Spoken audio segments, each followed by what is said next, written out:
Hey guys, John Rettinger with John for Lakers here, and I've got a demo for you of the T-Mobile G1 done via an emulator on the T-Mobile site. This is an official emulator that T-Mobile has put out to show the features of Android and how it works in conjunction with their G1 handset. I'll put a link to the emulator in case you want to play with it up in the sidebar, but this is just a demonstration, not a review. I'll hold the review until I actually get a chance to play with the device. Alright guys, enjoy, and I will talk to you soon. Bye-bye. Here we have the emulator of the T-Mobile G1 running Android version 1.0. Now while this is running on a T-Mobile branded phone, this will give you a nice sense of what Android will look like when it comes to your service provider or whether or not you're looking to get a G1 yourself. So we're greeted right here with a simple home screen with a My Faves, which is a T-Mobile exclusive, email, dialer, contacts, browser, maps, and a big clock. And over here, we've got an arrow that if we click, we get a list to different applications and programs. We'll go through each of those shortly. Go ahead and click back.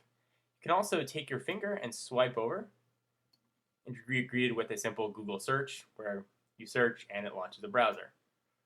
Go back to the home screen here. On the device itself, down here, you've got a hang up button, which doesn't do anything here on this emulator. You've got a back button, which will take you back and lock the screen. You've got your trackball here, which controls the motion of the device.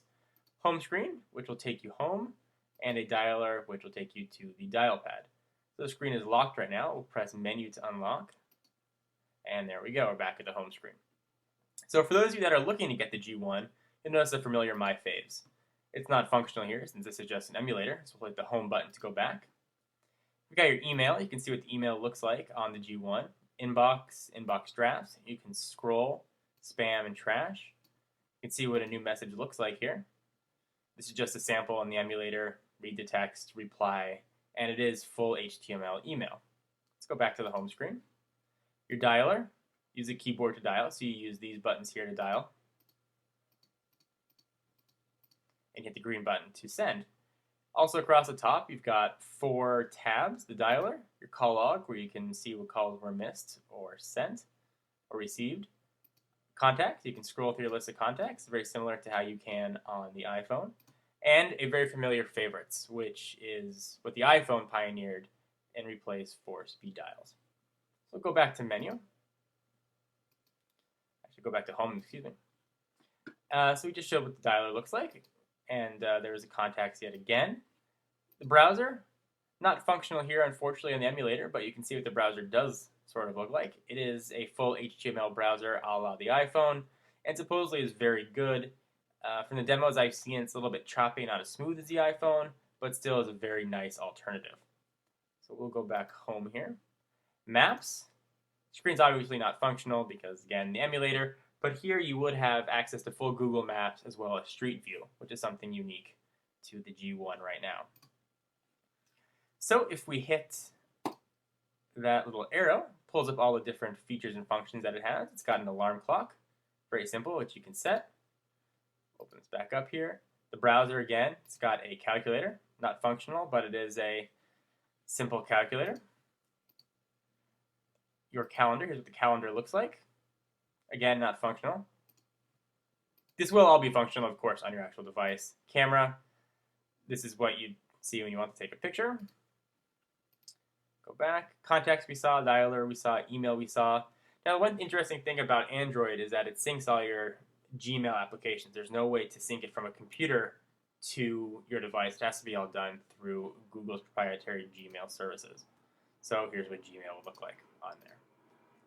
There's a built-in IM application with obviously Google Talk, Windows Live Messenger, Yahoo Messenger, and AIM. This all comes standard. The maps we saw, Android Marketplace is similar to the App Store on the iPhone. You'll be able to view and browse a variety of applications without any filtering from Google themselves. Anybody that writes an application can immediately have it up here. So you run the problem of possibly getting some malicious apps, but also developers have a lot of freedom to create applications. Music, artists, albums, and playlists, pretty simple. You can see what it would look like. Go back. Albums, what the albums would look like. If there was albums art, they would be visible right here. playlists like you're used to. Let's go back to the home screen here. There are a few more things to show you. This menu button right here, if you click, pulls up a 5 tabs menu across the bottom. You can add a contact or add an application or shortcut, folder, bookmark, contact, Gmail label. It's really where you go to add anything. You can see you can add widgets to the home screen. There's some clocks, picture frames, you can add wallpapers, and you would just browse through the pictures to where they were. Let's go back to the menu here. So you saw wallpaper. You can pick a wallpaper again. There's a separate button for that in the menu bar. You can search, just pulls up the Google search bar that you can scroll to with your finger. Notifications, it tells you if you have any notifications, if you have new emails, new voicemails, and such. Let's go back. Actually move that right up, which is kind of neat. So with your finger, you can flick that right up. And go to settings, and you can see all your different settings. You have your wireless controls, your Wi-Fi settings, Bluetooth settings, airplane mode, mobile networks. You can set for streaming networks and APNs.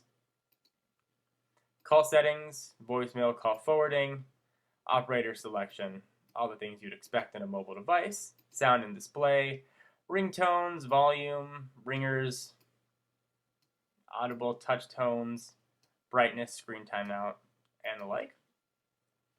Data synchronization, you choose what you want it to sync. Again, it does it with Google's proprietary system right now. I assume a desktop syncing client will be coming. Security and location, manage your applications, your SD card, date and time, text, and about the phone. Go back to the home screen here. With your finger, you can slide that across, and you go right back to your home screen here. This has just been a very quick demonstration of Google's G1 and the partnership with T-Mobile. I hope you guys have enjoyed a very quick walkthrough and get a sense of what you will expect when the G1 officially launches later on this month. Personally, I'm going to withhold my opinions until I get a chance to see the actual device. I am very impressed with the operating system so far, but it does seem very 1.0 to me.